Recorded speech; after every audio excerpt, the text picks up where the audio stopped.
Hello and welcome to our channel. Today we're going to be talking about Bath, which is my hometown and so where I grew up.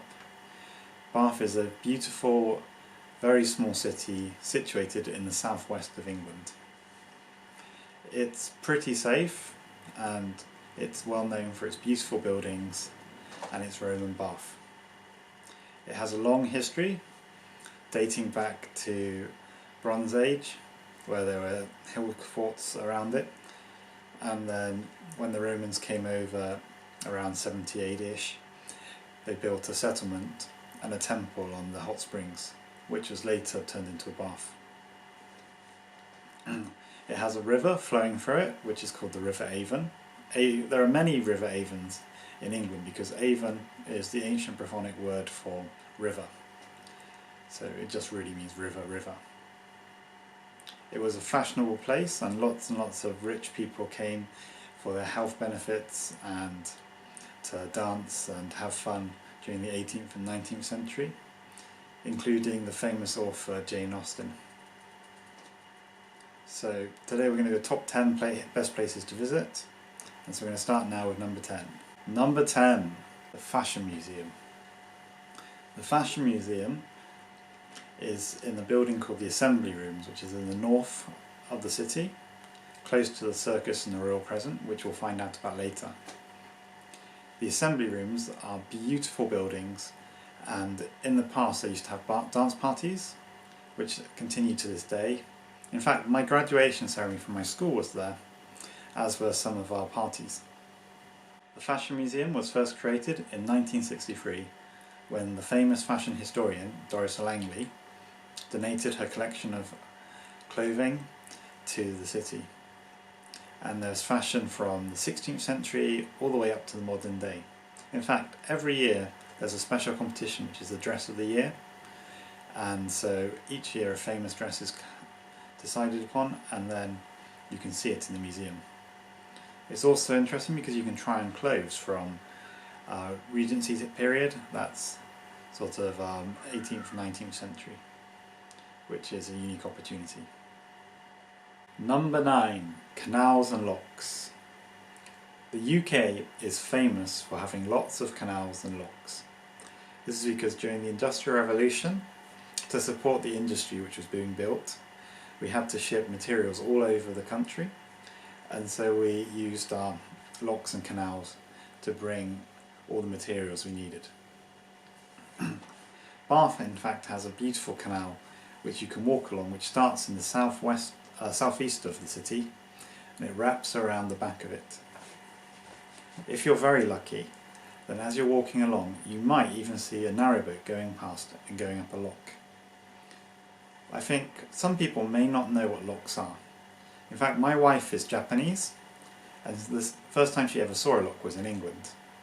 A lock is a way in which a narrowboat or a longboat can go uphill.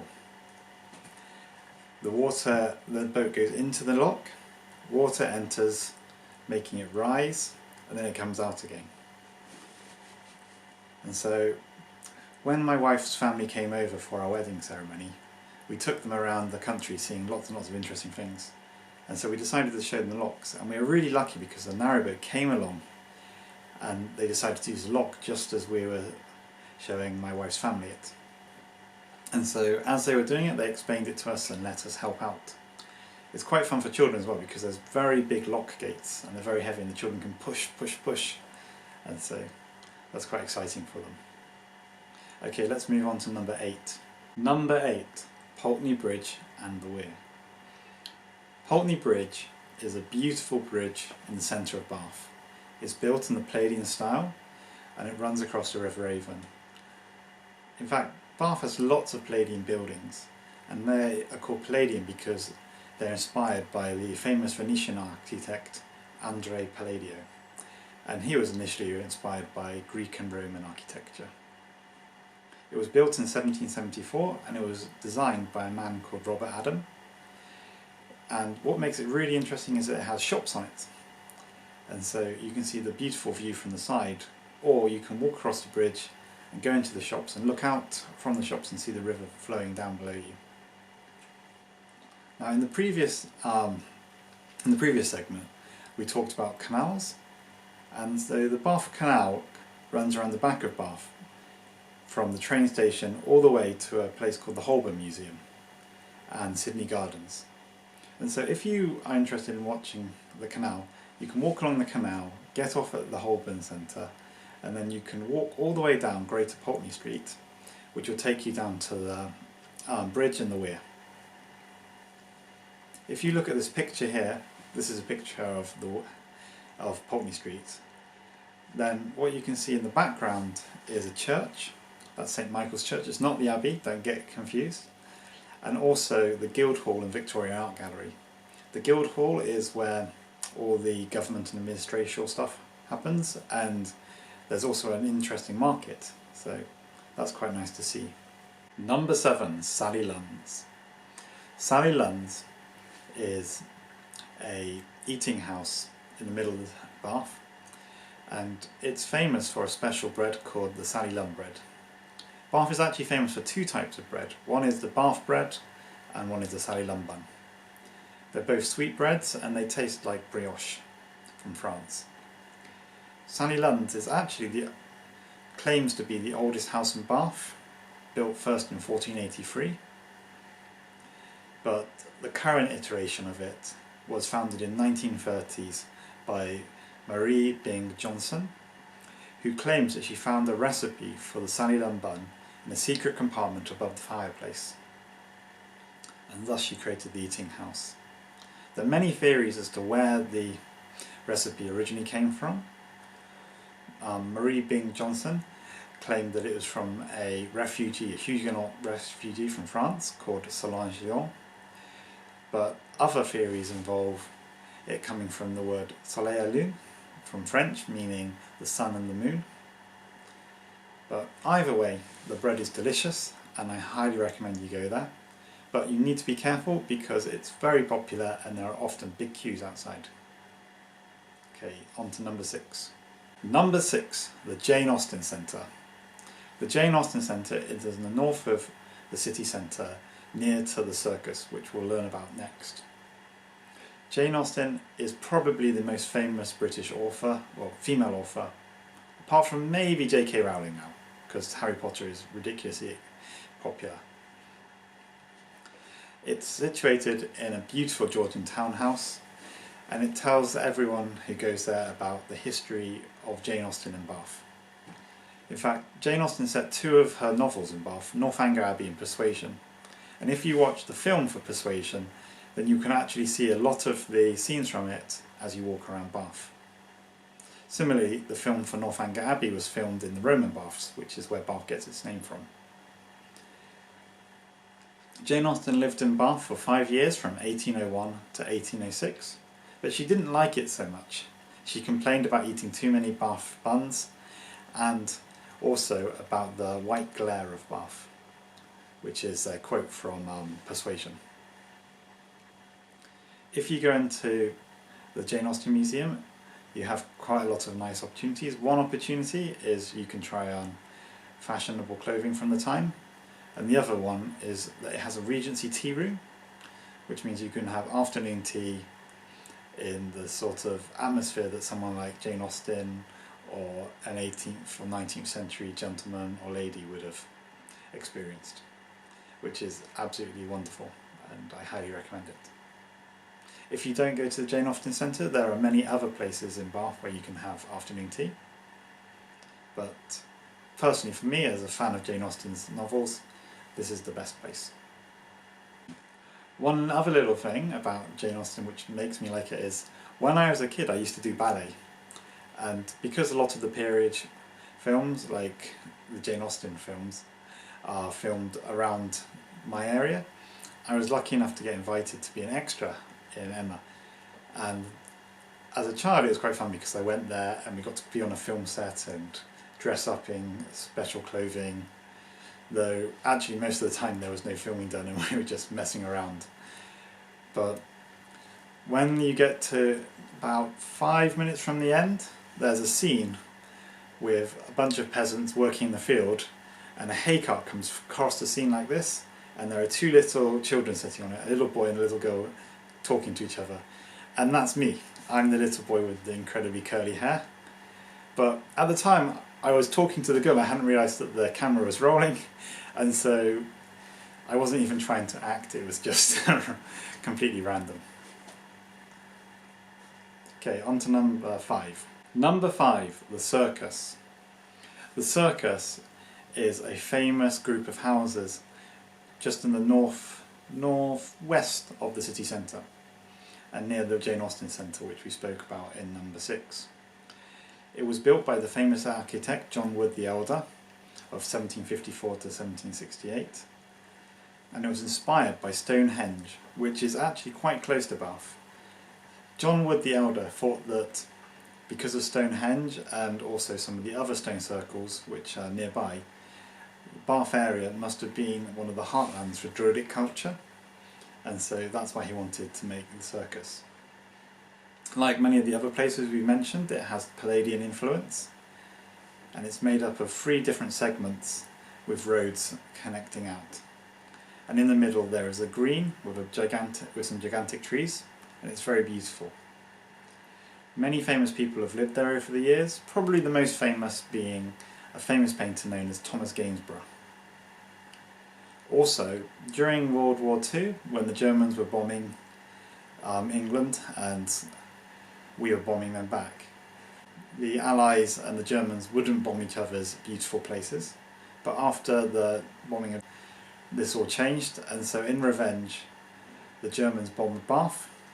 And in fact, if you walk around Bath, you'll see places where there are still marks and holes in the walls from the bombing. But one of the bombs destroyed some houses in the Circus, and they've been rebuilt now, so you can't really see, but that's a little bit of history for you. On to number 4. Number 4, Bath Abbey. Bath Abbey, the first historical record we have it, is 675 AD, when a Saxon convent was built there, and a local king, King Osric, gave lands to the abbess. It was also mentioned in 757, where a monastery was built, and in 973, King Edgar was crowned there as king of the whole of England.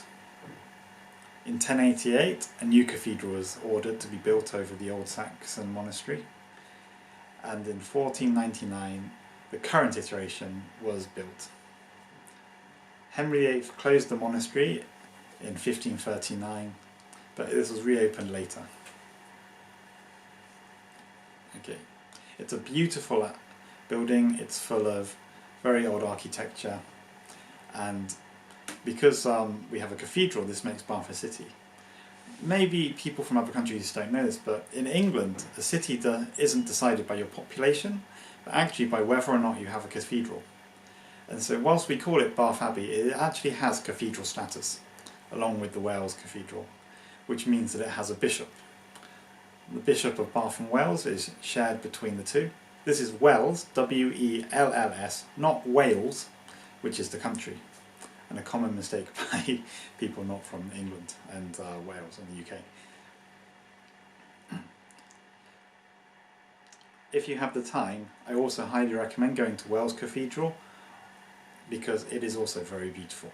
And Wells is another historic city full of lots of beautiful buildings, as well as the famous British film Hot Fuzz was filmed there. Okay, let's go on to number 3. Number 3, Prior Park Landscape Garden. Prior Park Landscape Garden is a beautiful garden which flows down a hill. It's a little bit tiring when you have to walk back once you get to the bottom, but it's definitely worth it. At the top of the hill is a stately home, which unfortunately you can't go into because it's actually the Ralph Allen College, which is a private Catholic school, and so you can't go into it. But you can go nearly up to it. There's a little fence blocking the way. It's now currently run by the National Trust, not the National Health Service, the National Trust, and you can go anytime during the day. It's a little bit out from the centre, so you'd need to catch a taxi or a bus, but it's definitely worth the trip. It was first acquiesced by Ralph Allen, a famous person who lived in Bath. He became a Member of Parliament and the Mayor of Bath, in fact, and he acquired this land in the 1720s and had the garden built. In 755 the special bridge was built, a Palladian bridge, so it's another bridge in the Palladian style, and this is incredibly romantic, so definitely worth taking your girlfriend, your husband, your wife or boyfriend, because it's just so beautiful. In fact, this is where I proposed to my wife, and maybe it's the only reason she said yes. Okay, let's move on to number 2. Number 2, the Royal Crescent. The Royal Crescent is a semicircle of houses built in 1767 to 1774. It's 30 terraced houses in total, and it was built by John Wood the Younger. It's probably the most famous set of houses in Bath, and it's a great example of Georgian architecture. In particular, it's famous for 140 Ionic columns, which are columns inspired by Greeks. Number one of the Crescent is a museum, and if you go inside, you can see how one of the houses would look like in Georgian times, which is really interesting. But it's a little bit pricey. So, and when you look at this list, that's the thing I would least recommend. I recommend it, of course, but it's the bottom of the list for that, which sounds kind of bad. It overlooks Victoria Park. Victoria Park is called Victoria Park because Queen Victoria opened it. I'm not sure the date, but I'll include it down below in the comments section. And it's absolutely gorgeous. Sorry, I'm telling you a lot about my wedding, but when we got married, my wife and I and all of our friends walked up and we took pictures overlooking the Crescent and also overlooking the park and the rest of Bath, because Bath is in a valley, and so from the Royal Crescent you can actually see down towards the river, then back up all the houses going up the hill on the other side. And so it is a beautiful view. The Royal Crescent is actually not the only crescent in Bath. There are other ones you can visit. There are other crescents in Bath which are definitely worth visiting, but they're further out and they're not as glamorous, so only go if you have time. And if you have time, there's also a play park in Victoria Park and a bandstand, and so if you have kids they can play in the play park. And if you go at the right time of year, there's also the Bath Festival where you can watch live music. I think you can still drink beer. It might have been banned, which kind of sucks. But it's a great time and lots of fun. Let's go to number 1. Number 1, the Roman Baths. So of course this had to be number 1 because the Roman Baths is the reason that Bath is called Bath. In fact, originally Bath was not called Bath. Originally Bath was called Aquae Sulis, which means the waters of Sule in Latin. Sul being the god, a Roman god. And this was first built in 60 to 70 AD. But in fact, the Celts beforehand probably used the Celt springs for religious rites as well, and there have been some types of evidence found for this.